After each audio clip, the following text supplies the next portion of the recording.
డ్యామ్లో place చూద్దాం చేపలు పడ్డానికి అని చెప్పేసి ఇలా వచ్చాను. చూడండి సవర్లు ఎలా వెళ్తున్నాయో. నీళ్ళు మొత్తం అలజడి చేసేస్తున్నాయి. ఎంత స్పీడ్గా ఉన్నాయి చూడండి.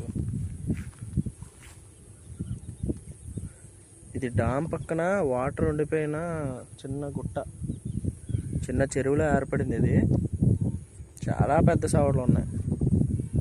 టైం 6 దాటింది కాబట్టి సవర్లు ఇంకా ఆట మొదలెడతాయి. ఈ టైంలోనే ఇప్పటికే బయటకు వస్తాయి.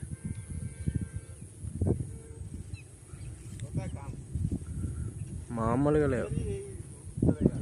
ఇవి గేలాలకి పడువు. గేలాలు అంటే ఇట్లకి చేపలు, కోడిపేగులు ఇవన్నీ కూర్చోాలి ఇట్లకి, అప్పుడే పడతాయి. ఇవి చాలా సౌండ్ చేస్తున్నాయి, గట్టిగా ఉన్నాయి.